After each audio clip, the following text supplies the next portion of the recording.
여러분들은 하나님을 대접하세요? 아니면 취급하세요? 감히 취급한다는 생각들은 잘 안 하죠. 근데 우리가 하나님을 취급할 때가 너무 많아요. 사실은. 크리스찬들이라고 하는 우리들이나 또 많은 교인들 중에 하나님을 취급하는 사람들이 너무 많습니다. 대접하지 않아요.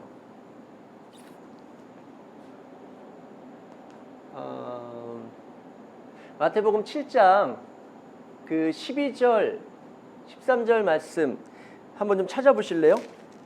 마태복음 7장 12절 말씀.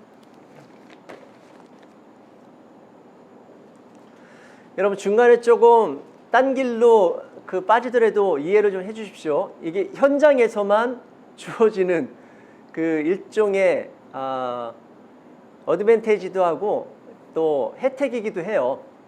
그 순간 그 순간 저에게 이제 도전하시는 부분일 수 있기 때문에 아닐 수도 있지만, 여러분 12절을 한번 읽어주실래요? 같이 읽겠습니다. 그러므로 무엇이든지 남에게 대접을 받고자 하는 대로 너희도 남을 대접하라. 이것이 율법이요 선지자니라.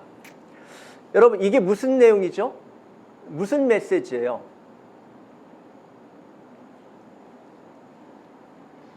한번 아는 대로 대답해 보실래요? 이 메시지를 가지고 또는 이 본문 가지고 여러분들이 들은 내용이 뭐예요?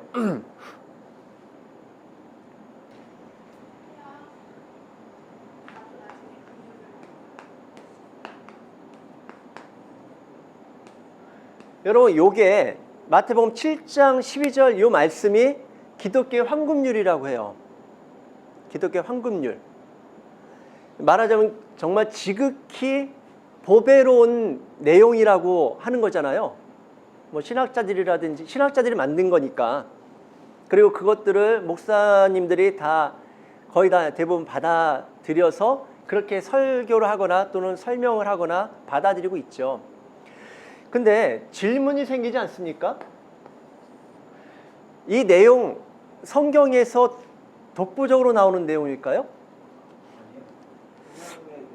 네, 논어라든지 무슨 맹자라든지 이런 데서도 조금 나올 법한 이야기 아니에요?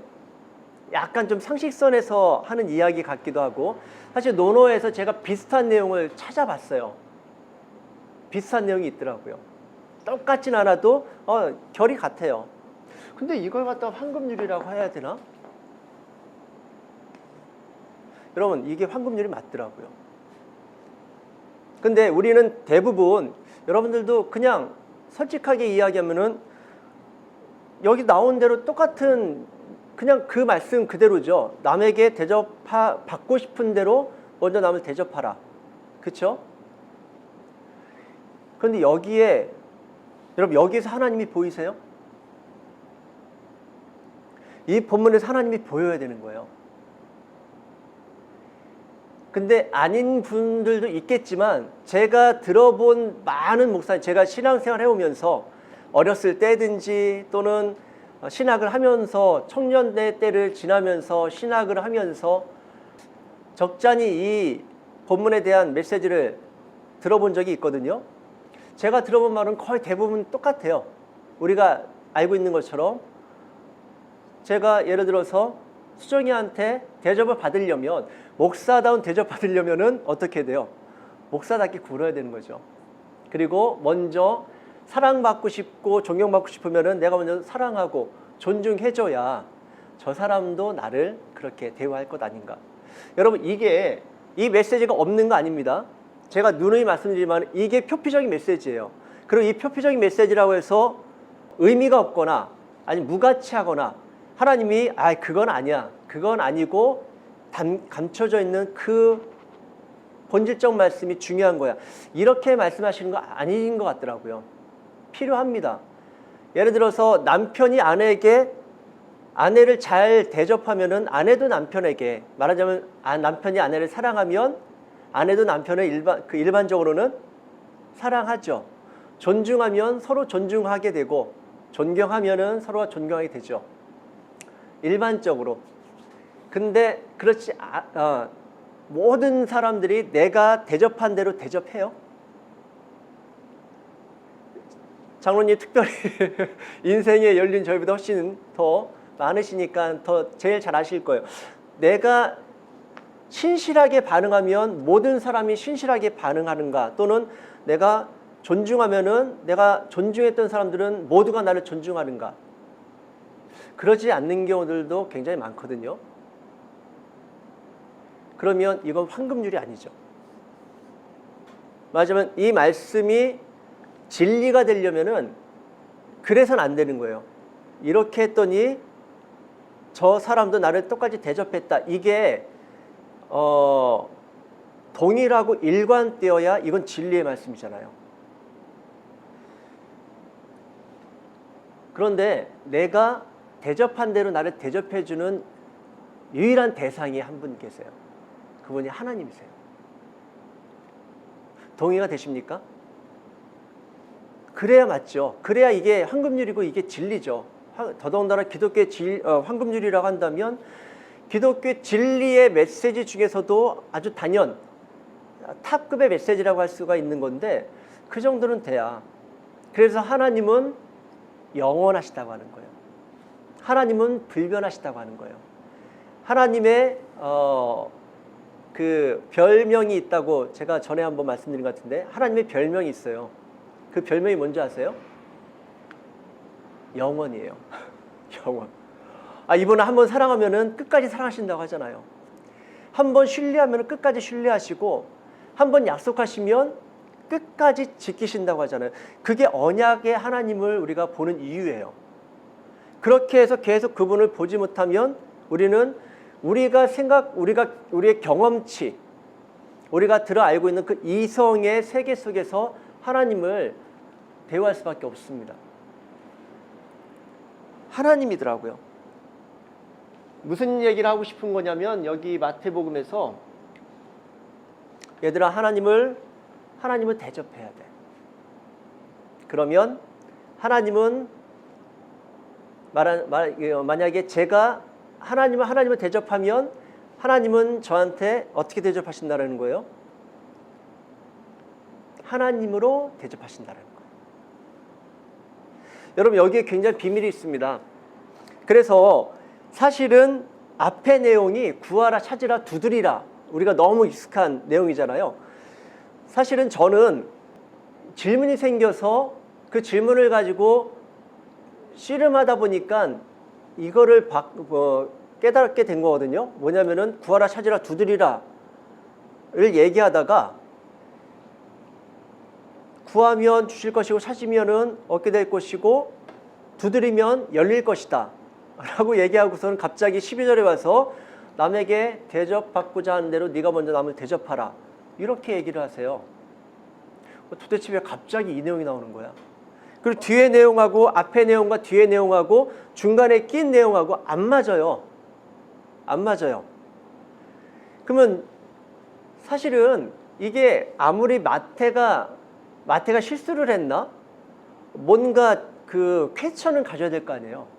뭐지? 이게 갑자기 이 내용이 왜 들어가지? 그런데 그냥 질문하지 않고 이렇게 넘어가게 되거든요. 아니요, 질문하면 하나님이 알게 해주세요. 하나님, 난 이해가 안 돼요. 아니, 갑자기 이게 튀어나오는 것도 이해가 안 되는데 이게 뭐 그렇게 대단한 것 같지 않은데 황금줄이라고 하니까. 여러분, 근데 앞에 내용과 뒤에 내용이 그 하나님으로 들어가지 않으면 설명이 안 되고 연결 안 됩니다. 근데 하나님이 들어가니까 저는 적어도 설득이 되고 이해가 되고 해결이 되더라고요. 여러분, 구하고 찾고 두드리는데, 구하는 것과 찾는 것과 두드리는 것의 내용은 누가 결정을 하죠? 다 우리가 결정하잖아요. 그렇지 않습니까? 다 우리가 결정하죠. 내가 구할 때에 그 구하는 내용이 하나님에 대한 대접이 돼요. 그렇지 않나요? 하나님, 돈 좀 주세요. 그럼 하나님을 우리가 뭐로 대접하는 거예요?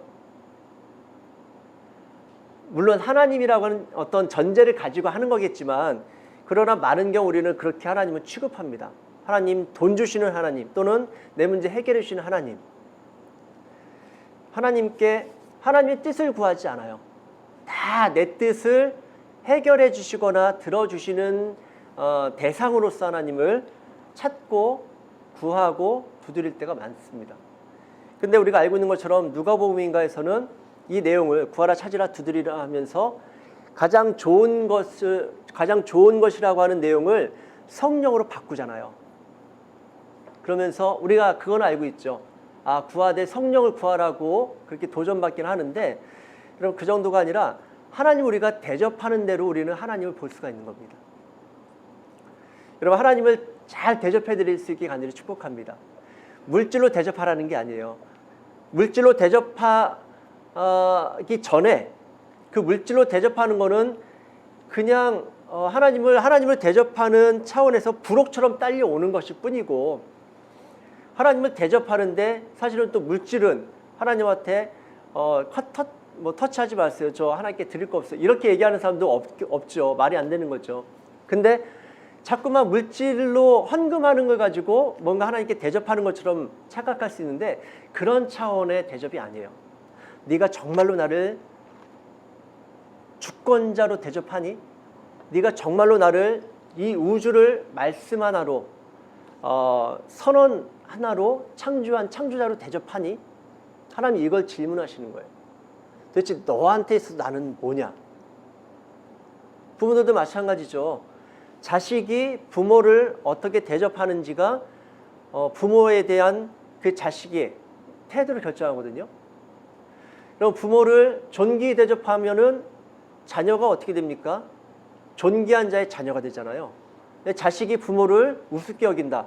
그러면 그 자식은 뭐예요? 우스운 자의 자식이 되는 거예요. 사람의 이야기가 아니라 사람의 이야기로 우리가 적용을 해야 되겠지만, 그러나 먼저 본질적인 내용은 하나님과의 관계 속에서 하나님을 어떻게 대접할래? 네가 대접한 대로 하나님이 그렇게 역사하실 거야. 그렇게 반응하실 거야. 그래서 믿음을 이야기하시잖아요. 믿음을 가지고 중풍병자를 데리고 갔었던 그 내 친구들을 예수님이 칭찬하시지 않습니까? 너희들의 믿음이 구원했다라고.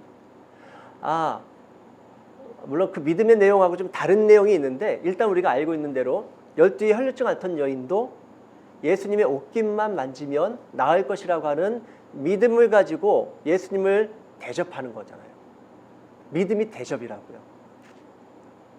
그러니까 예수님이 어떻게 합니까? 그를 대접하시잖아요. 따라 내 믿음이 너를 구원하리노라. 여러분 그걸 좀 기억하십시오. 취급하지 말자고요. 물론 저도 이렇게 설교가 아니라 이렇게 말씀드리고 나서 저도 그렇게 주님을 취급할 때가 있죠. 근데 또다시 돌아오는 거예요. 하나님을 대접해야지, 취급하지 말아야지. 자꾸만 기준점은 가지고 있어야, 아니면은 어떤 이정표는 가지고 있어야 우리가 다른 길로 가다가 돌아올 수가 있기 때문에 말씀드립니다.